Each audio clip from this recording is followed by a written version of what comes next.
Assalamualaikum warahmatullahi wabarakatuh. Bismillahirrahmanirrahim. Perkenalkan, nama saya Ahmad Ali Husaini, nomor induk mahasiswa 183111082. Di sini saya akan menjelaskan tentang hakikat manusia dan keterkaitan antara situasi saat ini, yaitu virus corona atau coronavirus disease. Untuk memenuhi tugas online mata kuliah Sosiologi Pendidikan. Dalam Al-Quran banyak sekali disebutkan kata manusia. Di sini, di dalam Al-Quran ini, ada 3 istilah penyebutan manusia. Yang pertama, Al-Basyar, yang kedua, An-Nas, dan yang ketiga, Al-Insan. Dan saat ini, kita akan kaitkan dengan situasi saat ini, yaitu virus corona. Virus corona sendiri itu berasal dari Wuhan atau Tiongkok. Di sana ditularkan dari hewan ke manusia, dan sampai saat ini virus tersebut dapat berevolusi, dapat ditularkan dari manusia ke manusia. Akhirnya dari Wuhan virus tersebut dapat tersebar di seluruh dunia, termasuk di Indonesia. Pada tanggal 2 Maret 2020 di Indonesia diumumkan 2 yang terjangkit virus ini, yaitu di daerah Depok. Yang pertama, hakikat manusia adalah istilah Al-Basyar. Al-Basyar tertulis dalam Al-Quran sebanyak 35 kali, yang diantaranya 25 dikaitkan dengan Rasul atau Nabi-Nabi. Al-Basyar sendiri dari kata Basyaroh, yaitu kulit. Maksudnya, secara lahiriah manusia itu tercipta seperti biasa-biasa saja. Jadi, manusia secara lahiriah gitu. Fisik komplit, dan juga yang lain. Dapat diartikan juga manusia di sini, Basyaroh itu manusia secara biologis atau manusia yang memerlukan atau berkeinginan untuk memenuhi unsur-unsur biologisnya seperti bertumbuh kembang, makan, minum, dan juga mempunyai anak. Dalam hal ini manusia akan mengalami pertumbuh kembangan. Saat itu manusia mengalami pertumbuh kembangan, manusia itu akan mencari jati dirinya, kenapa manusia itu diciptakan di muka bumi ini, gitu. Yang selanjutnya akan kita kaitkan dengan wabah saat ini, yaitu COVID-19. Di dalam hal ini manusia akan mengetahui bahwa virus tersebut itu adalah sesuatu hal yang tidak ada atau sesuatu hal yang harus tidak ada pada diri manusia. Jadi manusia itu akan mencari solusi untuk menghindarkan diri dari virus tersebut. Yang selanjutnya adalah istilah An-Nas. Di dalam Al-Quran sendiri, An-Nas tertulis sebanyak 240 kali di dalam Al-Quran. An-Nas adalah bentuk jamak dari Al-Insan, yang nanti kita akan bahas istilah yang lebih lanjut lagi.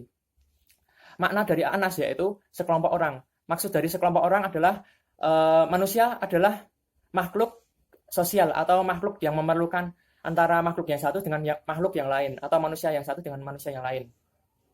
Apabila manusia itu sendiri, dia tidak akan bisa memenuhi kebutuhannya. Selain itu, An-Nas ini adalah Al-Basroh yang ditambahi dengan akal dan hati. Dan dalam hal ini manusia tidak hanya berbentuk seperti makhluk saja, tetapi di situ juga mempunyai akal dan hati untuk dapat saling memahami dan dapat saling berpikir untuk menyelesaikan suatu masalah hidup di dunia ini. Contohnya dalam wabah saat ini yaitu COVID-19. Manusia disuruh atau diberi jalan untuk berpikir menemukan cara untuk menghindarkan virus ini dengan cara menerapkan aturan-aturan untuk menghindarkan virus ini dari dalam tubuh manusia. Berbagai cara itu termasuk dari anjuran-anjuran pemerintah setempat dan juga pemerintah pusat. Di antaranya kita harus rajin-rajin mencuci tangan dan tidak bersentuhan dengan orang lain, dan menghindari kerumunan massa atau physical distance. Dalam hal ini manusia sudah dapat berpikir adanya upaya untuk menyelesaikan wabah ini dengan cara menerapkan aturan-aturan tersebut. Yang selanjutnya adalah Al-Insan.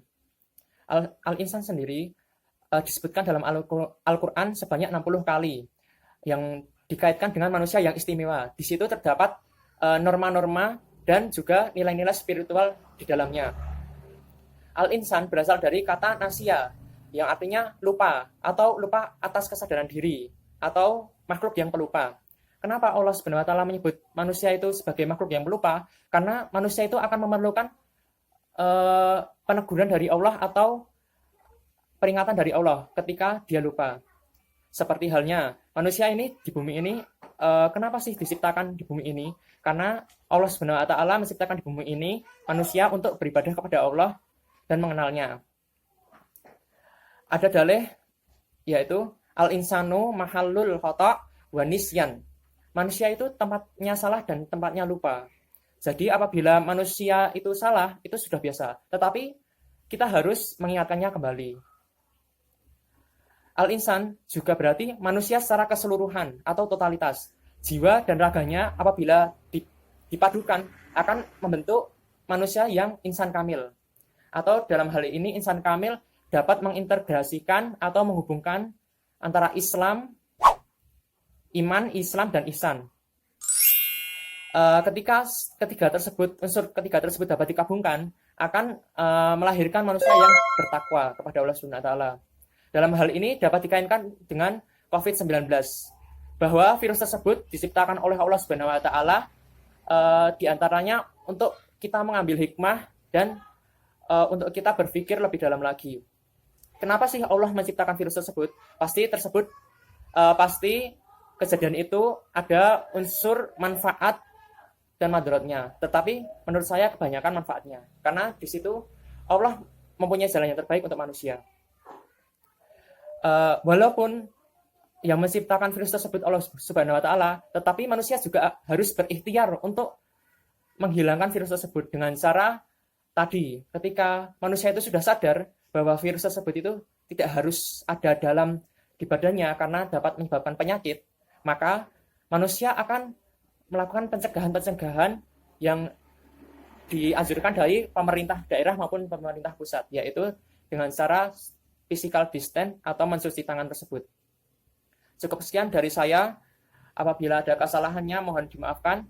Kebenaran dari Allah Subhanahu wa taala dan kesalahan dari diri saya sendiri. Wallahul muwaffiq ila aqwamit thoriq. Assalamualaikum warahmatullahi wabarakatuh.